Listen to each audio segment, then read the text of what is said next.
Good morning and welcome to another one of my YouTube videos.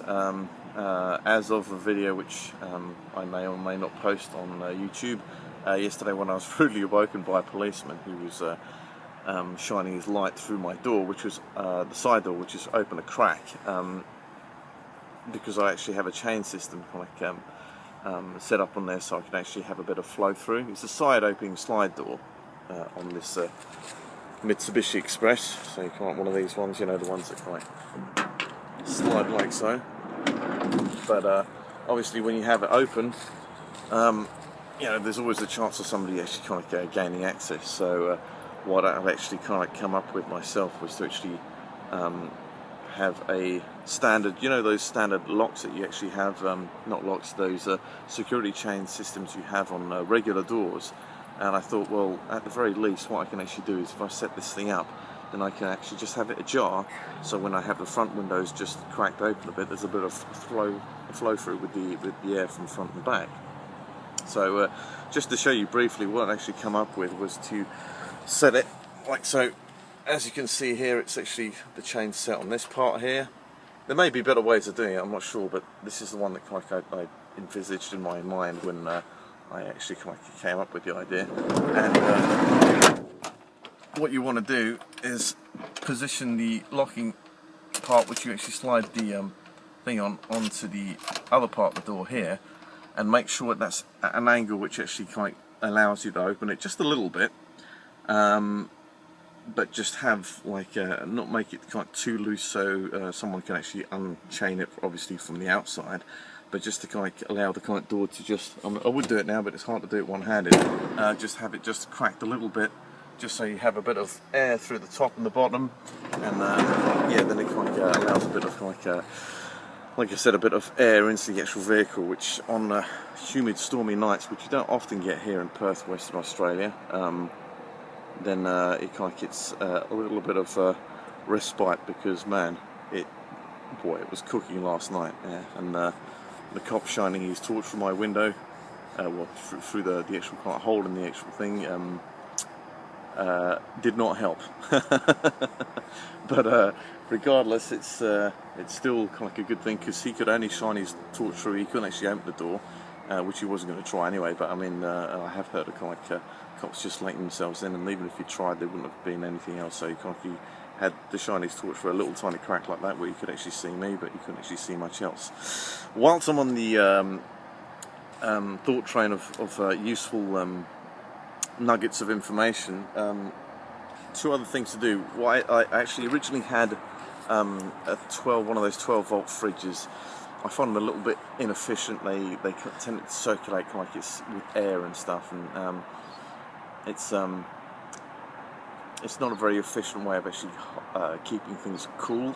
So what I've deferred to is a much simpler system of having an esky, an ice box, igloo box, whichever kind of thing you call. I mean, it's basically one of these, if you can see, buried under these blankets here, which obviously when you're in the daytime, when you're not actually using your sleeping bag and stuff, these boxes here, insulated boxes, if you add extra insulation of your sleeping bags and stuff, which you're not going to be using, it keeps the cool in.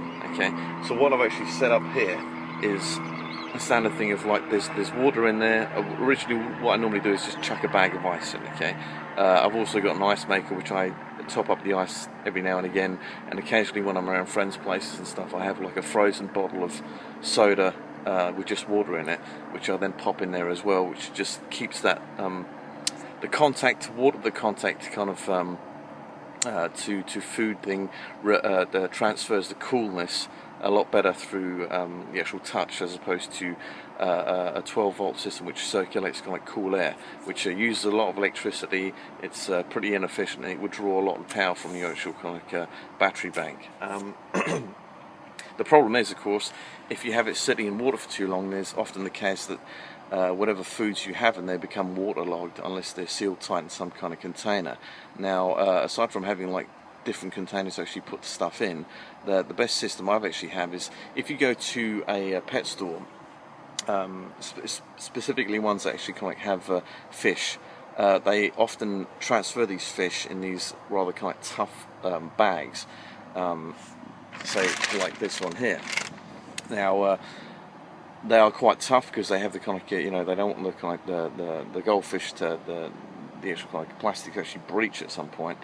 And as much as I actually use that system, so when it's actually the foods are actually in there and they're actually sitting in the cold water or the ice, or the mix of both. Now what I sometimes find is that there is like some minor breach in the actual bag, so the best system I've actually come up with so far is to have this sitting in the water inside there, but also to have another Ziploc bag which is actually sitting in, so you get a double kind of double protection thing. So if there's any kind of leak whatsoever, then there's no problem with actually kind of getting waterlogged food and stuff. I actually did offer originally to purchase these bags from the pet store, but when I talked to a girl down there last time, she gave me about 6 or 7 of them for nothing. So depending on how charming you are and whether you get like one of the store people in a good mood, then you may have to pay little as a few cents for one, for a few bags. It's probably best to get about like 5 or 6 just in case, and just work your way through them. They don't tend to kind of get too much damage, but you know, every now and again you might like knock one or something, or just poke a little hole through one, so hence the double bagging kind of thing. The other thing is, obviously, when you're putting more ice in these things, you may find that, I mean, aside from actually picking the thing up and actually, you know, kind of emptying the thing, which is a bit of a pain in the arse. I mean, my one's strapped down here, as you can see, it's strapped down to the actual kind of chest box thing that I've actually got in the van here, so it doesn't move around, shift around when it's actually thing, because it's full of water as well, so it's actually a considerable weight.